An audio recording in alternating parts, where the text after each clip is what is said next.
Así que oremos por la palabra de hoy. Padre, te damos gracias por esta enseñanza, Señor, y te pedimos en el nombre de Jesús que tú nos ayudes, que tú nos asistas y que tu palabra, Señor, cumpla el propósito por el cual tú hoy la envías y por la cual tú hoy quieres que la escuchemos, Señor. Ayúdame de manera personal, Señor, a decir solamente aquello que tú quieres transmitir y que sea mi boca callando lo que venga de mi mente y no lo que venga de tu voluntad, Señor. En Cristo Jesús, amén y amén. Bien, vamos a Hechos capítulo 2, versículos 43 al 47. Hechos capítulo 2, versículos 43 al 47, y bendecimos también a aquellas personas que nos ven desde distintos lugares de la tierra a través de nuestro canal de YouTube. Les bendecimos en el nombre del Señor. Dice la Escritura: y sobrevino temor a toda persona, y muchas maravillas y señales eran hechas por los apóstoles. Todos los que habían creído estaban juntos y tenían en común todas las cosas, y vendían sus propiedades y sus bienes y los repartían a todos según la necesidad de cada uno. Y perseverando unánimes cada día en el templo y partiendo el pan en las casas, comían juntos con alegría y sencillez de corazón, alabando a Dios y teniendo favor con todo el pueblo. Y el Señor añadía cada día a la iglesia los que habían de ser salvos. Todos los martes, a las 4 de la mañana, estamos haciendo desde el año pasado, comenzamos después del tiempo de Pentecostés, seguimos uniéndonos los martes a estudiar la palabra del Señor. No hemos salido del libro de Hechos de los Apóstoles, es más, hemos llegado apenas hasta el capítulo 13 y no lo hemos terminado todavía. Eso ha sido un estudio bastante serio y concienzudo acerca del poder del Espíritu Santo en la vida de un creyente y cómo ese poder del Espíritu Santo manifestado en la iglesia hizo que la iglesia naciente, primitiva, que aparece ahí en Hechos de los Apóstoles, haya sido una iglesia de poder, de autoridad y de gente que se unía a la misma. Por eso cuando el escritor, que es el evangelista Lucas, dice: y el Señor añadía cada día a la iglesia los que habían de ser salvos, otras versiones lo dicen los que iban siendo salvos. Hay unas características que marcaban la vida de la iglesia en esa época y tienen que ver con la declaración que Jesús hizo cuando Pedro confesó que él era el Cristo, que él era el Mesías. Y Jesús le dice a sus discípulos y le dice a Pedro: edificaré mi iglesia y las puertas de la muerte o del Hades no tendrán poder sobre ellas. Entonces, esa declaración fue una declaración poderosa, una declaración que realmente permite que comencemos a identificar el propósito por el cual Jesús quiso levantar una iglesia suya sobre la tierra. O sea, importante poder tener claro esto, porque hemos venido hablando desde el mes de junio, hemos venido hablando de la iglesia, perdón, desde el mes de julio, hemos venido hablando de la iglesia porque queremos meternos en el río del propósito de Dios. Ese es el río en el cual nosotros realmente nos queremos meter. Queremos una iglesia avivada, queremos una iglesia discipulada, una iglesia bendecida, una iglesia que adore al Señor, pero también una iglesia que comprenda que tiene dos responsabilidades, que son dos mandatos. El uno es amar, o sea, el mandato del amor a Dios, al prójimo, a nosotros mismos. Y el segundo es el gran mandamiento, que es el de ir y hacer discípulos a todas las naciones, bautizándoles y enseñándoles, porque realmente eso es las dos columnas que sostienen una iglesia. Una iglesia no es un club social, una iglesia no es, digamos, un centro de espiritismo. Una iglesia cristiana no es un lugar donde yo voy cuando quiera, es un lugar de edificación, es un lugar en donde se cumple el propósito del Señor. Entonces, una de las muestras contundentes de la iglesia primitiva es la comunión. Una de las muestras contundentes, una de las muestras vitales de la iglesia primitiva es la comunión, a la cual nosotros podemos también llamar compañerismo. Y el tema de hoy tiene que ver con eso, como el compañerismo, como el otro propósito de una iglesia saludable. Vimos el domingo pasado la adoración como el primer propósito de una iglesia saludable. Hoy vamos a hablar acerca del compañerismo como el otro propósito o el siguiente propósito de una iglesia saludable. Y me llama poderosamente la atención cuando Pedro hace la declaración de quién es Jesús, que Jesús no dijo, edificaré a quienes me sigan. O sea, Jesús no dijo, voy a edificar al que tome la decisión de seguirme. Dijo, edificaré mi iglesia. O sea, Jesús no ve a una persona siguiéndolo. Jesús ve a una comunidad siguiéndolo. O sea, es importante entenderlo, una comunidad que lo está siguiendo a él. Pero ¿cómo Jesús ve esa comunidad? Entonces, a través de todo el Nuevo Testamento e incluso en el Antiguo Testamento, Israel era visto como una familia. Y en el Nuevo Testamento, la iglesia es vista como una familia. Ahora, ¿cuál es la diferencia entre una familia natural y la familia de Dios? La diferencia es que en la familia natural usted no escogió nacer. O sea, usted no escogió nacer en la familia natural. Su papá y su mamá se juntaron una noche, allí apareció usted, ¿cierto? Y lo vincularon a una familia. Siempre mis hijas me dicen, ay, ¿por qué te casaste con una Pimienta? Porque es que en la universidad, en el colegio me dicen Pimienta, ¿cierto? Porque su segundo apellido es Pimienta, pero ellos no lo escogieron. O sea, ellos no estaban en el corazón ni en el de mi esposa ni en el mío, porque cuando yo me enamoré de mi esposa no me importaron los apellidos, y cuando ella se enamoró de mí tampoco le importaron los apellidos, o como el que tenga de apellido Ladrón de Guevara. O sea, esos son apellidos que usted no los escogió, o sea, a usted se los asignaron por pertenecer a una familia. Pero cuando se trata de la familia de Dios, realmente usted sí puede escoger su familia. Ahora, nosotros podemos estar en la iglesia de Cristo. Usted puede tener un amigo que se congrega en otra comunidad diferente a Centro Bíblico Internacional Medellín, y usted puede ser amigo de esa persona. Pero esa persona, aunque pertenece a la familia de Dios, no pertenece a su familia en la comunidad donde Dios lo ha ubicado a usted, o donde el Espíritu Santo le trajo después de usted haber caminado ciertos lugares o de tratar de encontrar un lugar donde congregarse. Dios le puso aquí y le puso dentro de una familia. Eso es importante entenderlo, porque cuando no entendemos que hacemos parte de una familia, entonces nosotros vamos a los cultos, nosotros asistimos a ciertas celebraciones, pero no tenemos un vínculo familiar. Es decir, es como si hubiese una reunión en nuestra familia natural y entonces uno de los hermanos está bravo con todos los demás y él va y asiste a la reunión, pero no le habla a nadie.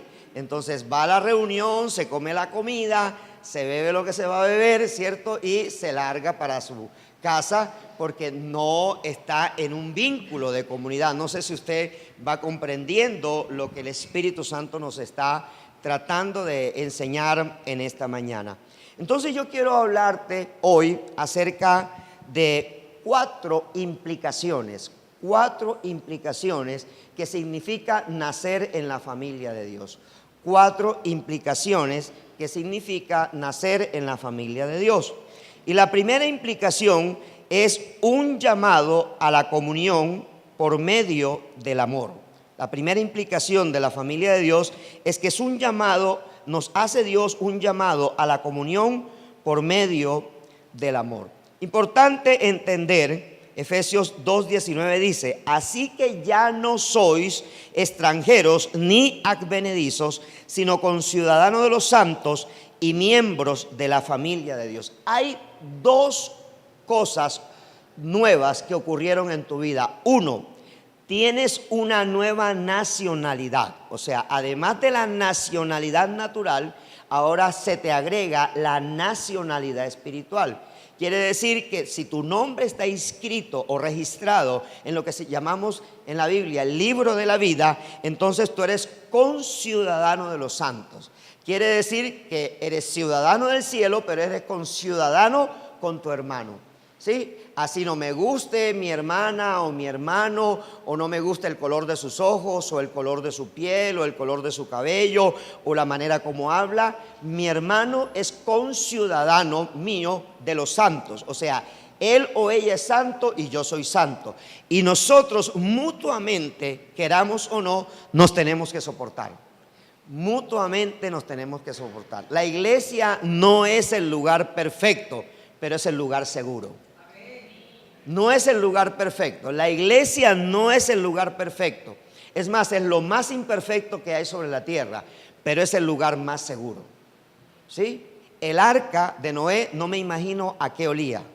No me lo quiero imaginar. Imagínense todos los animales, ¿sí?, haciendo lo que tenían que hacer, o lo que hace todo animal, lo que hace todo ser humano, ¿sí? Y no había forma quizás de botarlo al mar, o quizás sí, pero eso seguía oliendo.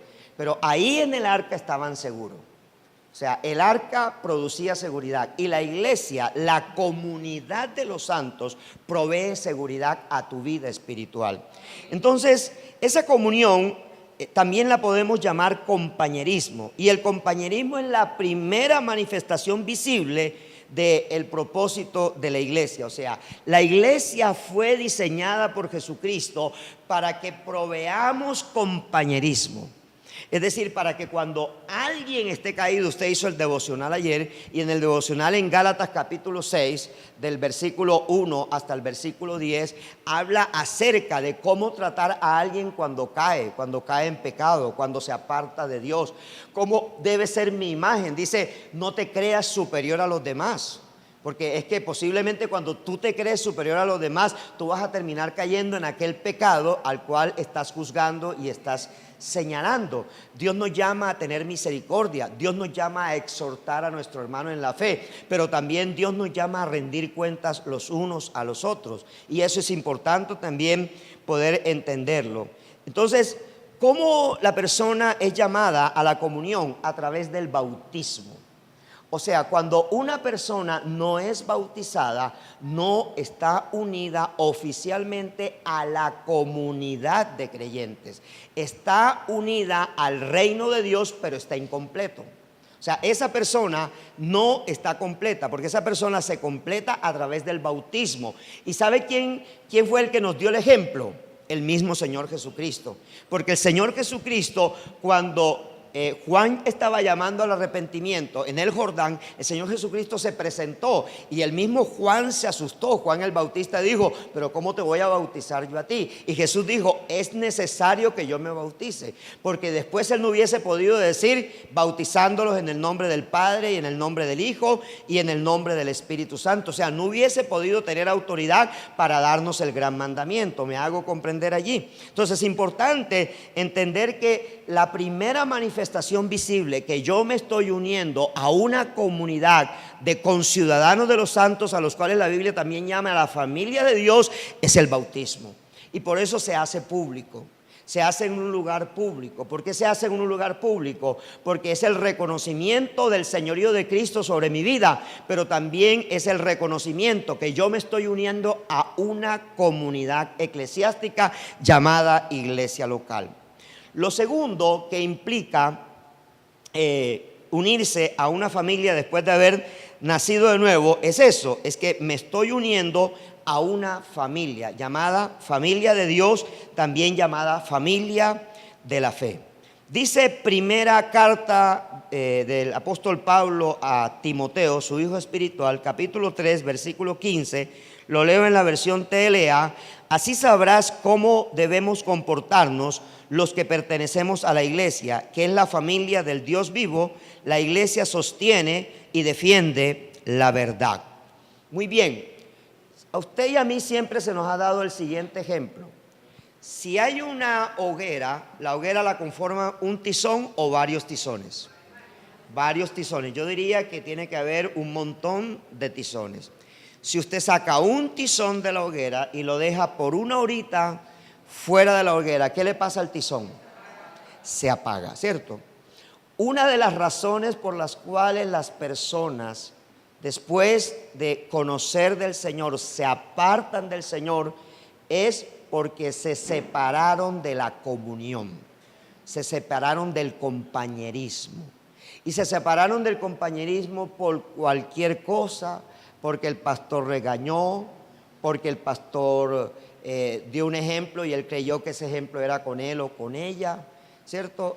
O porque sencillamente exhortó, el líder lo exhortó o alguien de la comunidad lo exhortó y se molestó. Hay gente que se ha ido de una comunidad porque de pronto un líder le dijo, mire, tome a su niño y no permita que corra, se puede caer. Lo están haciendo por el bien, pero la persona no lo considera así y va y se va del lugar, ¿cierto? Ahora, cada uno es autónomo. Yo les dije en la introducción que la única familia que tú escoges en la tierra es la familia de Dios. O sea, tú escoges en qué lugar quieres ser edificado, pero tienes que tener un lugar para ser edificado. Cuando alguien asiste a tu grupo vida y no está unido a esta comunidad, la recomendación que debe salir del líder para esa persona es, mira, muy chévere haberte tenido aquí, muy chévere haberte tenido siendo parte de este grupo, pero tú necesitas ser edificado. O sea, tú necesitas una iglesia local donde asistir. Tú necesitas un lugar que te edifique. Tú necesitas tener la identidad de un pastor. Tú necesitas tener el ADN de una iglesia. Eso se requiere. O sea, eso son cosas que requiere la gente. La gente requiere el ADN de una iglesia. ¿Para dónde te lleva una iglesia? O sea, ¿cuál es el fin principal? Cuando tú llegas a Cristo, estás en el punto A, pero entrando en Cristo, a través del bautismo te unes a una comunidad y tienes que identificar cuál es el ADN de esa comunidad, es decir, hacia dónde esa comunidad te va a llevar. O sea, que a la vuelta de 5, 6, 7, 8 años, tu vida ha sido llevada de un punto A un punto B, porque hay una comunidad que tiene un ADN. O sea, hay una comunidad que sabe para dónde está llevando a su gente. Me hago comprender allí. Porque muchas veces la gente se cambia de iglesia y la gente cree que todas las iglesias cristianas se parecen la una con la otra, y no es verdad. Y no es verdad porque sencillamente cada iglesia debe tener un ADN, es decir, ¿para qué fue establecida en esta iglesia? Y yo puedo decirte, Dios te trajo a esta iglesia porque esta iglesia es restauradora de sueños. O sea, lo que hace Dios es que ese sueño que alguien te robó en esta iglesia, Dios te lo aviva, Dios te lo levanta, Dios lo hace subir, te lo pone en tu mente, pero sobre todo lo pone en tu corazón, pero sobre todo hace de ti una persona que cumples el propósito de Dios sin perder tu propio sueño. Entonces, eso es lo que Dios nos ha dado a nosotros. Si aquí alguien pretende que en cada servicio saquemos demonios, la gente babee por la boca, no somos esa comunidad. Esa comunidad es otra. O sea, hay gente que dice, es que yo me voy de aquí porque aquí no hay unción. ¿Y por qué no hay unción? No, porque aquí no sacan demonios, ¿cierto? Entonces, bueno, los demonios los tiene que sacar el Señor Jesucristo. Y nosotros tenemos fechas especiales y lugares especiales para sacar demonios también, porque también sabemos sacar demonios, ¿cierto? Y también sabemos operar en los dones espirituales. O sea, aquí también hay dones de milagros, hay dones de fe. Aquí hay todos los dones, porque eso no es exclusivo de una iglesia. Es simplemente que la iglesia opera sus cultos de acuerdo al ADN que la iglesia tiene. Y los grupos en casa, las células en casa, tienen que operar bajo el mismo modelo. Y cada uno de los departamentos, o que llaman ministerios en la iglesia, tienen que operar en el mismo modelo. Es decir, tú tienes que saber por qué eres maestro de niños. Es decir, por qué Dios te puso como maestro de niños. Tienes que saber operar allí. O sea, por qué tú no puedes llegar con cualquier lección. Tú no puedes planear de cualquier manera. Por eso una de las cosas que vamos a tener en cuenta la pastora y yo juntamente con los líderes, es no podemos darle a nuestros niños lo que cualquier ministerio se le antoje que le tenemos que dar. O sea, tenemos que darle a nuestros niños aquello que le haga despertar sus sueños. O sea, que ellos desde niños comiencen a entender que llegaron a una iglesia que les va a cultivar el sueño que Dios les ha dado. Porque ese es el ADN de nuestra iglesia. Nuestra iglesia fue diseñada para levantar líderes que gobiernen esta nación. Nuestra iglesia fue levantada para levantar empresarios santos que lideren esta nación, gobernantes santos. O sea, nuestra iglesia ha sido levantada para soñar, para que seas un José que tienes un sueño y que un día vas a estar gobernando una nación, una empresa. Ese es el ADN de nuestra iglesia. Entonces, si tú vienes a buscar aquí que en cada culto te saquen demonios, pues yo te recomiendo iglesias donde te sacan todos los domingos los demonios. Yo te doy los nombres, no tengo ningún problema. Porque además aquí se queda aquella persona que Dios viene a restaurarle sus sueños, que Dios va a levantarle sus sueños. Amén. Entonces es importante poder entender eso porque tú te unes a una familia. En otras cosas, la iglesia no es un lugar a donde tú vas, es un lugar a donde tú perteneces. O sea, no es un lugar donde tú vas, es un lugar a donde tú perteneces. Y si tú entiendes esto, entonces te vas a sentir parte de la familia de Dios. Muchas personas piensan que el cristianismo es un sistema de creencias únicamente, pero no es así, va más allá, porque es un sistema de pertenencia. O sea, no solamente es un sistema de creencia, sino que el cristianismo es un sistema de pertenencia. Es un sistema para pertenecer. O sea, la iglesia, la comunidad como tal, es un lugar donde pertenecer. Pero es un lugar donde yo contribuyo también. Contribuyo con mis dones, contribuyo con mis talentos, contribuyo con mis responsabilidades financieras, como tú las quieras llamar. Si a ti te duele diezmar, entonces de todas maneras toma el 10% y mételo como ofrenda, pero es una responsabilidad que Dios te ha dado. Dios te ha llamado a eso, porque la única forma que Jesús diseñó para sostener la iglesia es a través de los diezmos y de las ofrendas, no hay otra. Ahora, si alguien que ha diezmado y ofrendado está arruinado, créame que puede reclamarle a Dios y puede anular Malaquías capítulo 3 versículo 10 con toda seguridad, porque Él garantiza que nadie te va a robar y Él garantiza que cuando tú diezmas tú eres tierra deseable y Él garantiza que cuando tú diezmas eres una persona bendecida. Eso es una garantía de parte del Señor, no es una garantía del pastor de la iglesia, de cualquier iglesia, ¿sí? Entonces, hay algo muy importante y es entender que perteneces a una familia porque a través de Jesús el Padre te adoptó. O sea, entras en un sistema de adopción del Padre.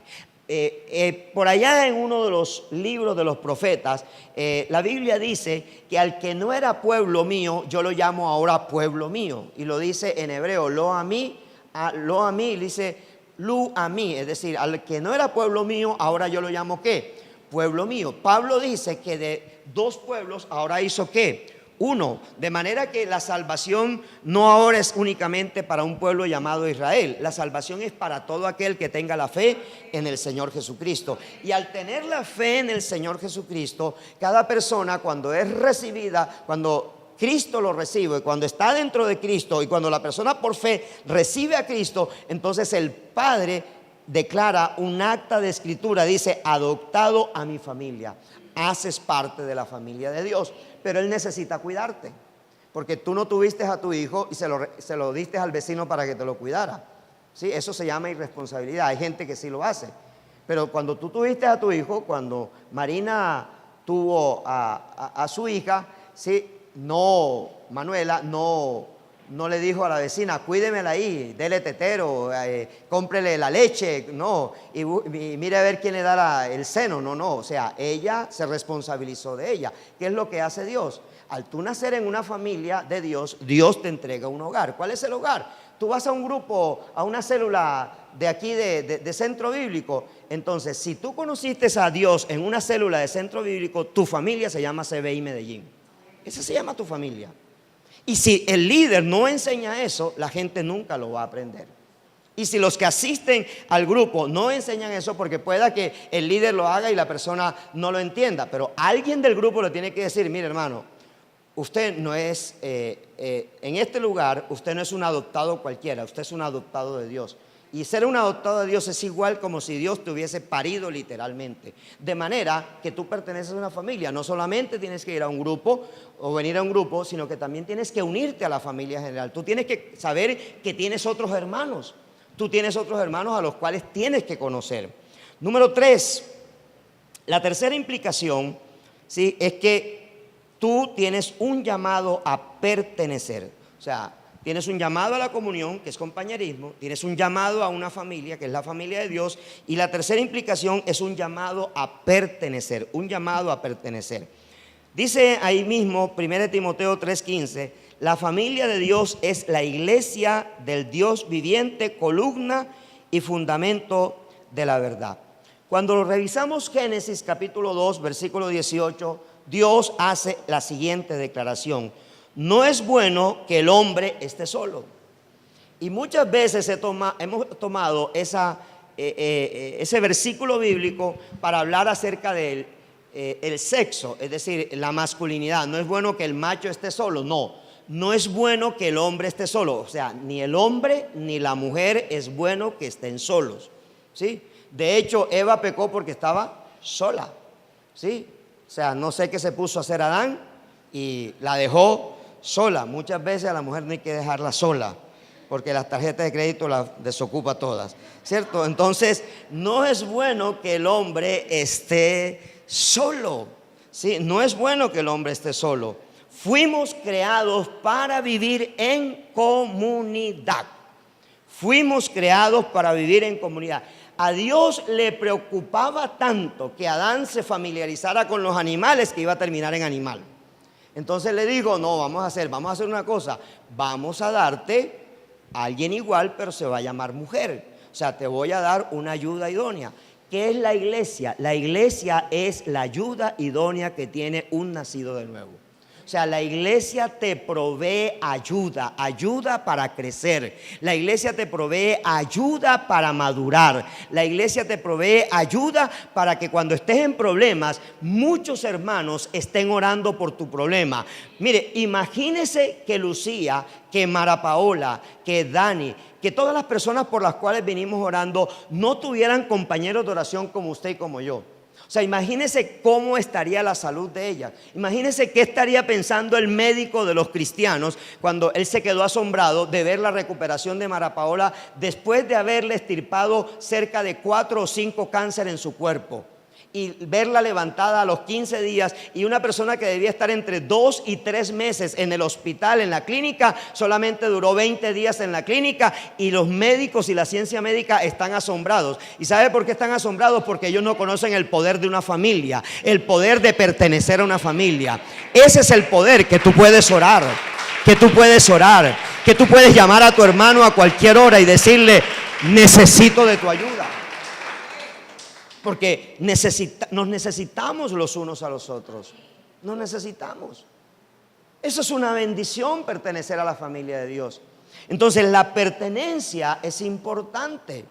Por eso, cuando alguien se bautiza y cuando alguien recibe la membresía, nosotros le entregamos un certificado donde le estamos diciendo: tú perteneces a una familia, esta es tu familia. Centro Bíblico Internacional Medellín es tu familia hasta cuando tú lo quieras decidir. O sea, tú puedes romper el vínculo con la iglesia local, sí, lo puedes romper. Pero mientras pertenezcas a esta iglesia y tengas la membresía, tú perteneces a esta familia. ¿Sí? A mí siempre me extraña cómo las personas para entrar a la iglesia hacen un proceso, hablan con el pastor, le hacen lobby al pastor, pero se van con una llamada telefónica o escribiendo un WhatsApp. Eso es no entender que somos una familia, no entenderlo, ¿sí? O sea, imagínate que a tú a tu papá le digas 2 horas antes de casarte que te vas a casar, o a tu papá o a tu mamá. ¿Cómo sentiría él el dolor en su corazón? Nadie sabe, porque quizás yo no lo expreso, no soy un hombre que expreso mis emociones, menos las negativas. Entonces, nadie sabe ¿Cuán me duele el cuchillo que me están clavando en el corazón cuando la persona, después de haber sido edificada, me dice, me voy? Ahora, yo no puedo detener a nadie, lógicamente. A mí cuando alguien me dice que se va, yo no lo detengo, porque ¿para qué lo voy a retener? Pero no era importante, o sea, tú te vas por una razón, ¿sí o no? O sea, tú te vas de un lugar por una razón, tú te divorcias por una razón, sea correcta o no sea correcta, sea valedera o no sea valedera. Pero es importante que si un día tú viviste un proceso, te predicaron de Cristo, recibiste al Señor, te bautizaste, te presentaron como miembro de la iglesia, mira todo el proceso que vivió. ¿No es importante que se viva también un proceso para despedirte? O sea, no es importante que alguien pase al frente, que tú pases al frente y tú digas, bueno, hermanos, me voy porque realmente el Señor me llamó, el Señor me dijo que me fuera a trabajar con tal pastor, con tal iglesia. Eso es valedero. Entiéndelo, iglesia, eso es valedero. La iglesia que nosotros tuvimos hace 14 años no está aquí. De esa iglesia de hace 14 años, si hay 3 o 4 personas resucitadas o vivas, en una de ellas está Lucy, ahí está Lucía, es una de ellas, la otra es Sofía Ruiz, pero no veo más. O sea, de esa iglesia no hay, porque ya hay gente que viene de hace 10 años atrás, de 8 años atrás, pero la iglesia de hace 14 años no estamos sino mi esposa y yo y mis hijos, no más. De resto, Lucy y Sofía, no hay más. Es valedero, porque Dios es el dueño de las almas y Él se las lleva para donde Él quiere. Pero entiende, si hay un proceso de entrar, también que debe haber, ¿qué? Un proceso de salir. ¿Para qué? Para que te vayas con la bendición. Hay gente, yo tomé la decisión, si tú no vives un proceso, no te bendigo en la salida. Yo le dije a mi esposa, ya yo tomé esa decisión. Si yo te bendije para entrar, te tengo que bendecir para salir. ¿Sí? Pero si tú no haces el proceso, si tú no vives el proceso, no te voy a bendecir, ni te voy a dar la carta de membresía tampoco. ¿Por qué? Porque sencillamente yo tuve el honor de valorarte. O sea, yo te valoré, yo como pastor de este lugar y a través de tu líder y mi persona como pastores tuyos, te bendijimos, te presentamos a una comunidad, te dimos alimento espiritual, te levantamos, y si hoy ya no te servimos, también tienes que vivir un proceso en donde ante tus compañeros tú digas, hombre, yo me voy, ¿cierto? No tienes que explicar las razones, pero sí vivir el proceso y decirte, bueno, Dios me llama a otro lugar o me tengo que ir a otro lugar. Eso es importante en la vida espiritual. Porque la Biblia no habla de santos solitarios o de santos ermitaños espiritualmente. La Biblia no habla de hombres y mujeres aislados de otros creyentes o privados de la comunión. Cuando alguien toma la decisión por Jesús, es un recién convertido. Pero si después de esa decisión se une a una familia espiritual por medio de un vínculo de amor, ya deja de ser un recién convertido para convertirse en un discípulo del Señor. Y número 4. Nacer de nuevo en una familia implica proveer compañerismo práctico. Todo comienza con una membresía local. Dice Romanos 12:5, también nosotros, siendo muchos, formamos un solo cuerpo en Cristo y cada miembro está unido a todos los demás. Entonces tú no estás en este lugar por ti mismo, tú estás aquí porque alguien te trajo. Y ese alguien pudo haber sido también el Espíritu Santo. ¿Sí? ¿Cuántas iglesias alrededor de esta calle, de esta carrera hay? Pero tú entraste aquí y te quedaste aquí. Entonces es importante, y hablo con las personas nuevas, que es importante que tú pidas una cita con el pastor, que tú pidas una cita con la pastora para vincularte con un líder y para vincularte con un grupo, para que tú te sientas vinculado. Es decir, para que tú te sientas vinculado al lugar. Es importante eso. Porque cuando tú naces de nuevo por medio del Espíritu, has nacido también en una familia espiritual que proveerá cuidado y nutrición en todas las áreas de tu ser. Como te dije anteriormente, tú no escogiste la familia donde naciste naturalmente o el país de tu nacionalidad, pero sí puedes escoger tu iglesia local. Puedes escoger el lugar de tu edificación y el lugar de tu crecimiento espiritual. Mire, Yo nunca tuve la oportunidad de que mi pastor se sentara conmigo y me explicara la visión, la misión, la declaración de propósito de la iglesia y el ADN de la iglesia. Y muchos de ustedes han tenido la experiencia que me he sentado con ustedes y le he explicado cada una de esas partes. ¿Por qué? Porque usted decide si se quiere quedar aquí o no se quiere quedar aquí. Porque aquí queremos tener gente alegre, contenta, gente que desee venir a los cultos, gente que desee vincularse a los grupos en casa. Así que no asistimos a una iglesia local cuando queramos o cuando nos dé la gana o cuando sintamos necesidad, sino que asistimos a una iglesia local porque pertenecemos a la familia de Dios, la cual nos colocó en una iglesia local. Entonces, el fundamento del compañerismo, para finalizar, es el amor. Usted debe tener un amor fraternal, como dice Hebreos 13:1. Y finalizo ya con esto. Si has sido llamado a pertenecer, si has sido llamado a una familia y si has sido llamado a una comunión, entonces la iglesia te tiene que proveer el siguiente compañerismo práctico. 1, te debe dar un vínculo espiritual con los otros hermanos en la fe, de acuerdo a Hebreos 10:25. Debes mantener una comunión constante con Dios, con su palabra y con los demás hermanos, Juan 8:32. Debes considerar a los demás hermanos como mejor que tú mismo, Filipenses 2:3. No debes hacer en la iglesia nada por contienda o por vanidad, según Filipenses 2:3. Debes hacerte siervo de los demás antes que jefe o amo, según Marcos 10:43 y 46 y Gálatas 6:3. Debes usar tus talentos para construir relaciones de valor. Debes usar tus dones espirituales para servir a la comunidad, según 1 Corintios capítulo 14. Debes llevar las cargas de tu hermano en la fe, según Gálatas 6:2. Y debes confrontar, exhortar y animar en cualquier ocasión a un hermano en la fe, sea superior o sea inferior, pues encargo a ti, según Mateo 18:18. La conclusión: la iglesia no es el lugar perfecto, pero sí es el lugar más seguro para cumplir los propósitos de Dios, tanto en esta tierra como en la eternidad. Hay un grupo muy nutrido de personas que un día tomaron decisión por seguir a Jesús, pero nunca tomaron decisión por unirse a la iglesia local que le presentó al Señor. El resultado es que no pudieron ser edificados a la manera de Cristo. Pongámonos en pie y oremos para que el Señor ratifique y guarde esta palabra en nuestro corazón. Padre, en el nombre de Jesús, yo te doy muchas gracias, Señor. Alabo tu nombre, glorifico tu nombre, bendigo tu nombre, Señor. Y en esta mañana, Padre del cielo, Dios, tu palabra ha sido predicada, tu mensaje ha sido expuesto, Señor, a tu iglesia, a tu pueblo, Señor. Hoy bendigo, Padre, a este pueblo tuyo y declaro sobre este pueblo tuyo, Señor, la unción de tu bendición, la unción tuya, Señor.